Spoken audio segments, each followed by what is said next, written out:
Aethelred was crowned King of Wessex in 865. Born the fourth son of King Ethelwulf and his wife Osber, he had been raised without any expectation of ever taking the throne. And yet, at the age of just 19, the young man was proclaimed king of one of the most powerful kingdoms in the British Isles, his older brothers all dying before him without leaving any heirs of their own. Aethelred could not have known as the crown was placed upon his head that he had just inherited a kingdom that was about to be on the very brink of total ruin.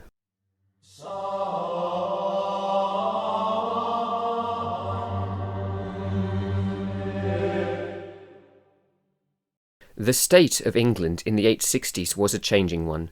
For one thing, there were now fewer Anglo-Saxon kingdoms than ever before. In 802, there had been 7 Anglo-Saxon kingdoms. The 3 largest of these had been Wessex, Northumbria, and Mercia.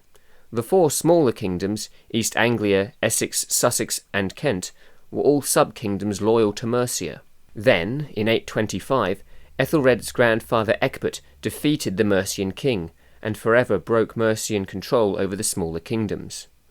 The kingdoms of Essex and Sussex were incorporated into the sub-kingdom of Kent, now loyal to Wessex, while East Anglia became fully independent once more.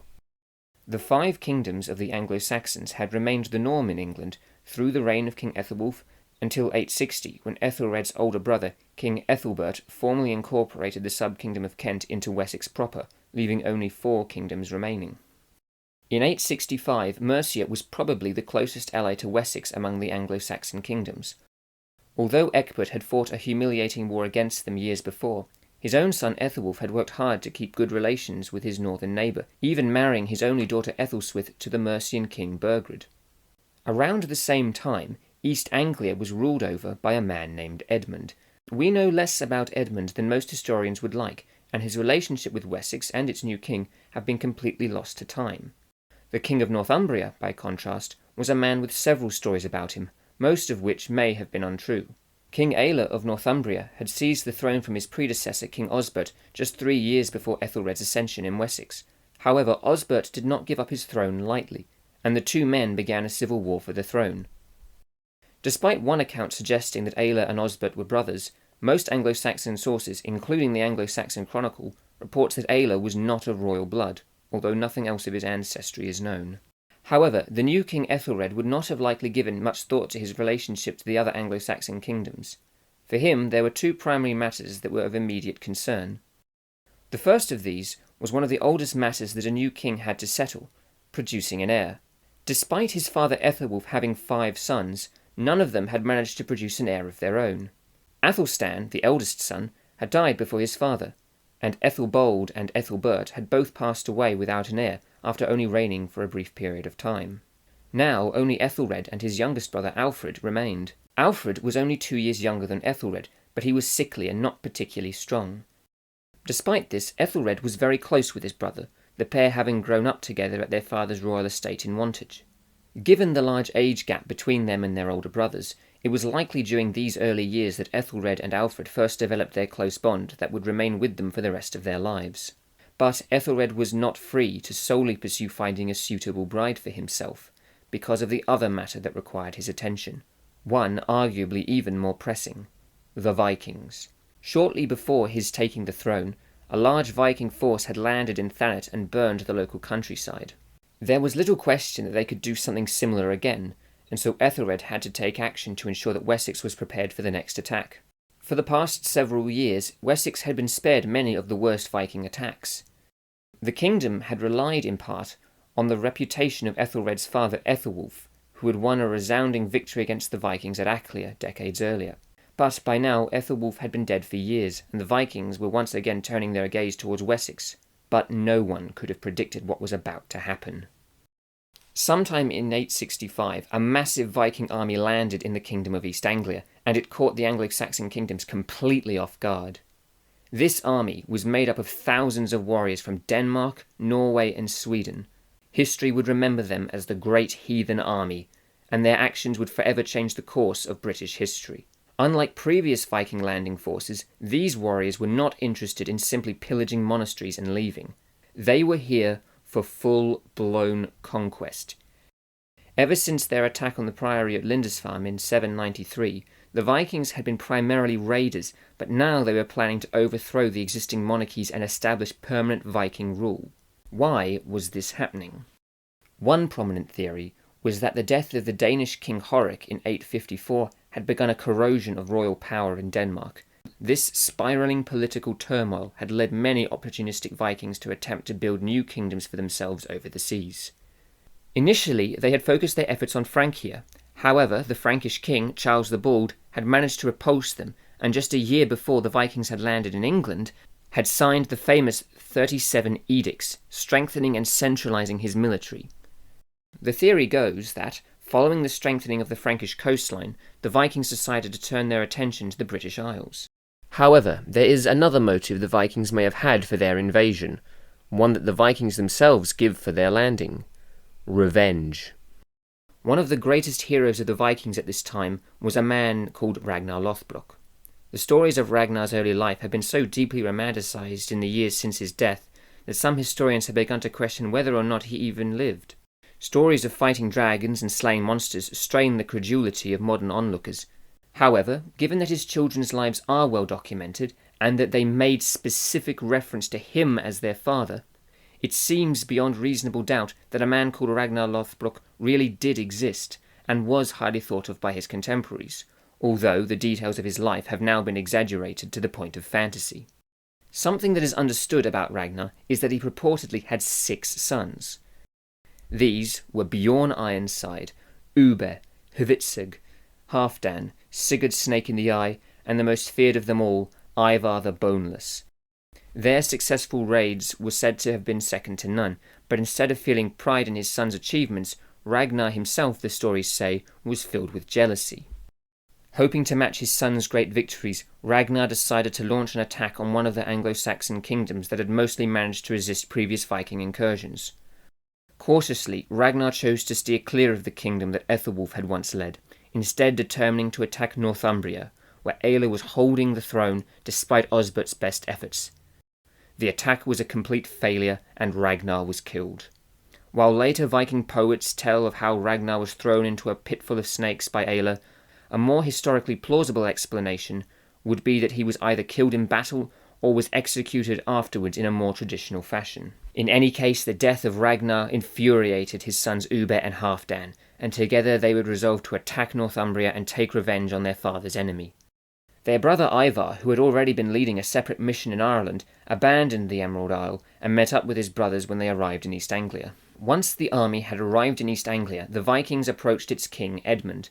While nothing is known about their negotiations, it seems Edmund and the Viking leadership came to an agreement. The East Anglians agreed to shelter the Vikings over the winter, as well as providing them with horses for their journey into Northumbria, while the Vikings pledged to leave the East Anglian countryside unmolested. Edmund also probably gave the Vikings a healthy bribe to ensure peace. In Wessex, Aethelred would have been aware of the situation in East Anglia. However, we do not know exactly how he responded. One telling decision may hold the answer. Up until 865, each of the 4 Anglo-Saxon kingdoms had all used different designs for each of their coins. Aethelred, however, decided that he would amend this by taking the same coin size and shape as the ones used in Mercia. The decision shows the growing bond between the 2 kingdoms, as well as possibly the idea of the various separate Anglo-Saxon kingdoms uniting into a single entity in the future. At the very least, it demonstrates that the 2 kingdoms were relying more on each other, possibly spurred on by their mutual fear of the great heathen army.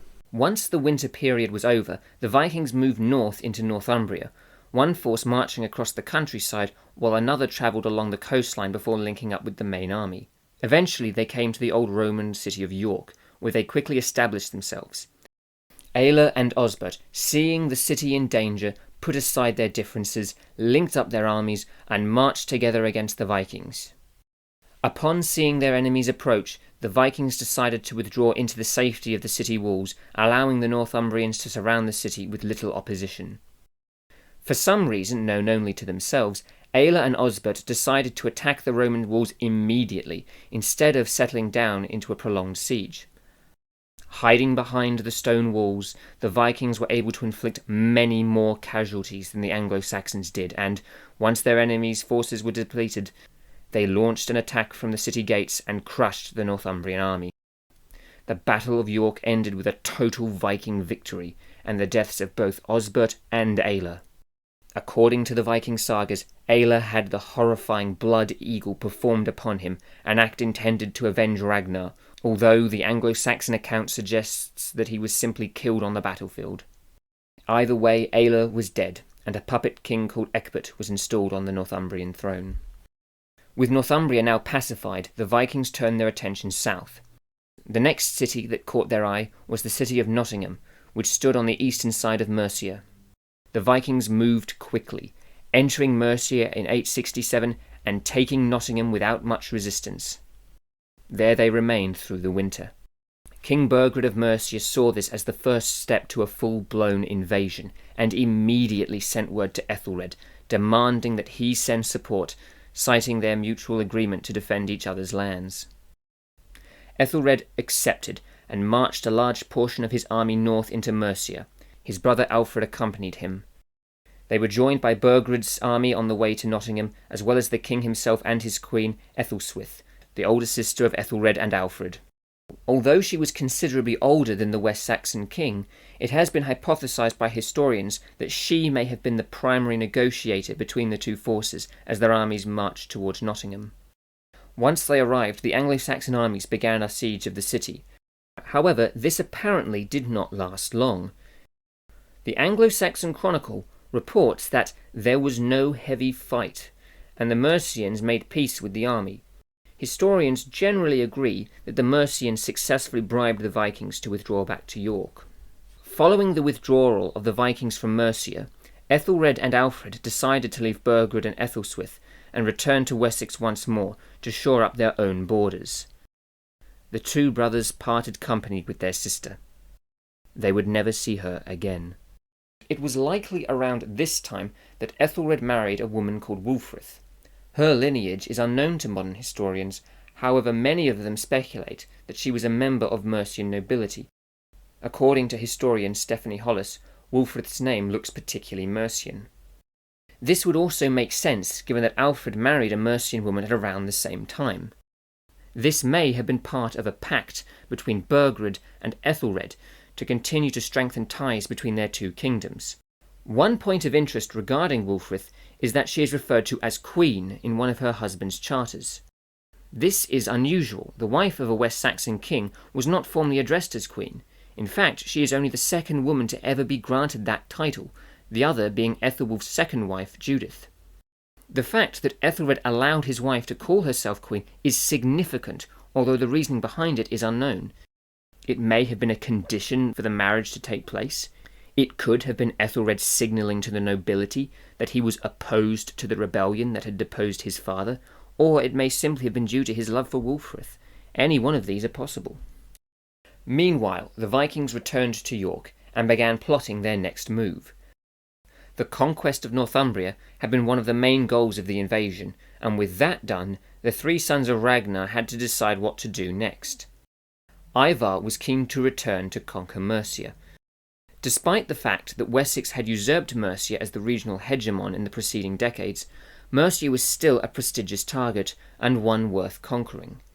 It would also open up the road for a land invasion of Wales if the Vikings so chose. However, the problem was Wessex. The Vikings now knew that there was some sort of alliance between the two kingdoms. To attack Mercia would mean attacking Wessex as well. Wessex could afford to send the bulk of their forces to support Mercia because there was no direct border between Wessex and the Viking territory. However, the reverse was not true. If the Vikings attacked Wessex, Mercia would not be able to send heavy support because they would have to defend their own borders from the Vikings. Therefore, they proposed a strategy: knock Wessex out first. If Wessex was conquered, or at the very least crippled, it would guarantee that the Vikings would be able to attack the Mercians on the field without support. After a while, a decision was reached. The Vikings would move south and attack Wessex. However, Now a new argument arrived. How? Moving through Mercia was out of the question, so the Vikings had two choices: move through East Anglia, or attempt a naval landing. A purely naval landing risked becoming a contested landing, which could lead to high casualties, while an invasion through East Anglia would probably necessitate conquering that kingdom first, which also risked a high Viking death count.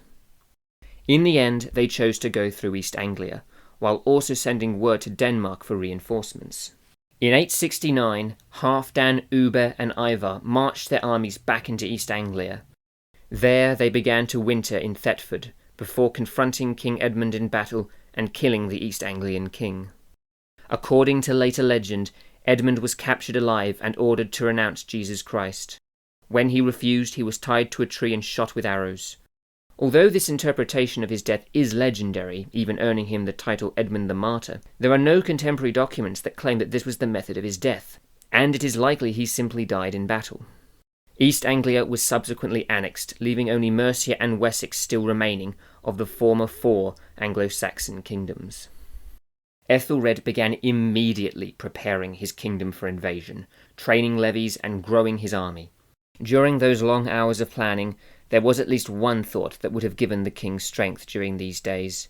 He had done what none of his other brothers had managed before him. At some time between their marriage and 870, Wulfrith had given birth to 2 sons, Ethelhelm and Ethelwold.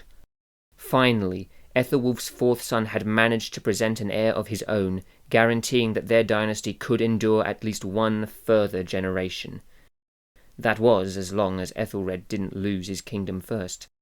In December of 870, the Vikings invaded Wessex proper. The first target of their invasion was the Roman city of London. While the bulk of the army marched through the countryside, a second support force was launched by ship from East Anglia that sailed up the Thames and met the main force in the city itself. Possibly aware of these tactics and not wanting to be encircled, Aethelred did not move to defend the city, allowing the Vikings to take it uncontested. He may also have hoped that by keeping his army nearer the Mercian border, it would be easier for Burgred to bring his own forces down to link up with the West Saxons. However, the Vikings had been correct in their predictions. Burgred, still fearing an invasion from Northumbria, did not move his army to assist Aethelred. Wessex would get no help from the Mercians. With London now taken, the Viking leadership once again decided to consider their position. Ivar was keen to return to York to prepare his forces there for the invasion of Mercia. Ubbe, meanwhile, wanted to go west. If Ivar was finished with his raids in Ireland and Wales, then he would take command of them. That left Halfdan to oversee the further invasion of Wessex. Another Viking called Bagseg would serve as the other commander of the Danish army. After analysing the field, Halfdan moved his army to the strategically important town of Reading, which stood between 2 rivers and had a well-stocked royal lodge. Halfdan decided that he wanted to draw Aethelred onto him, so he spent his time there fortifying the area. After holding the town for 4 days, he sent out a foraging party to pick food from the neighbouring countryside. However, they were quickly attacked and defeated by a small West Saxon levy in the Battle of Englefield. Aethelred and Aelfred then shortly arrived at Reading and prepared to do battle against Halfdan and Bagseg. The Battle of Reading took place on the 4th of January 871. Aethelred and Aelfred commanded their armies and managed to push the Vikings all the way back to the very walls of Reading. However, the Vikings unexpectedly opened the city gates, sending a fresh wave of soldiers out to attack the West Saxon warriors. Soon Aethelred's position was completely overrun, and he and Aelfred fled the battle.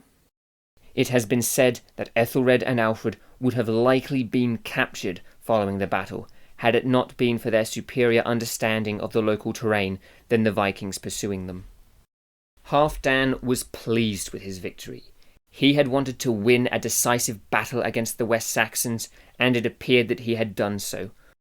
All that was necessary now was the final push to finish them off, and clear the way for Ivar's invasion of Mercia. However, Aethelred was not so badly beaten as Halfdan had thought.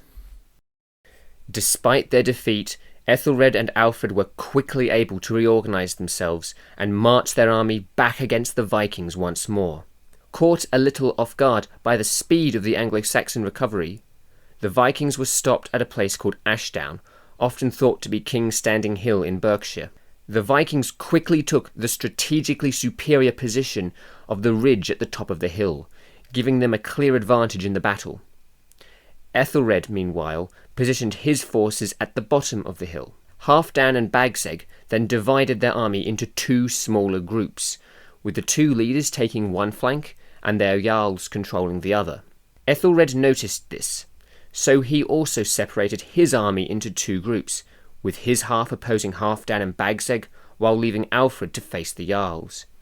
It had been just 4 days since the West Saxon defeat at Reading. Aethelred then seemingly made the strange decision to retire to his tent for worship, leaving half of the Anglo-Saxon army leaderless. Refusing to allow the Vikings to take the opportunity to attack their weakened foe, Aelfred launched an unexpected assault with his half of the army up the hill as the Danes started to descend. Aelfred's forces smashed into the Vikings, attacking the soldiers loyal to the jarls. Seeing an opportunity to encircle half of the Anglo-Saxon army, Halfdan gave orders to move his warriors to surround Aelfred's force, while Aethelred's soldiers remained leaderless and unmoving at the bottom of the hill. As the Vikings started to surround Aelfred, the fighting grew thick around a large thorn bush in the centre of the field. Suddenly, Halfdan noticed that Aethelred had returned and was charging his army up the hill on the other flank. With their forces already committed against Aelfred, Halfdan and Bagseg could only watch as Aethelred's troops smashed into their army and swept across the field. It was only then that they realised that the whole thing had been a trap, drawing all of the attention and soldiers onto Aelfred and completely forgetting the West Saxon king himself. Bagseg was killed in the melee, as were 5 high-ranking jarls. With such heavy losses, Halfdan had no choice but to retreat. This would prove to be the first major victory of the Anglo-Saxons against the Vikings. However, it did not last long. Only shortly after the victory at Ashdown, probably on the 22nd of the same month, Halfdan would lead his forces again at the Battle of Basing against Aethelred and Aelfred. Very little is known about the battle, other than it was a Viking victory. After the battle, the requested Viking reinforcements, called the Great Summer Army, arrived in Reading to bolster Halfdan's numbers. Yet what followed seems to have been a 2-month-long lull in the fighting, as the two sides licked their wounds. However, the peace could not last forever, and the two armies soon readied for battle once more. Halfdan still commanded the Vikings, but he was now supported by his new second-in-command, Guthrum, a member of the Danish nobility and the leader of the reinforcements. Aethelred and Aelfred met them at a place called Merton, and they fought once more on the 22nd of March 871. The battle appears to have been fought to a stalemate, with the West Saxons successfully defeating the Vikings in combat, but choosing to withdraw shortly afterwards and allowing their enemy to take the field. The Battle of Merton is referred to in the Anglo-Saxon chronicles as a battle of much slaughter. The most notable casualty on the field was Heamund, the Bishop of Shelbourne. However, he may not have been the greatest loss that the West Saxons took from the battle.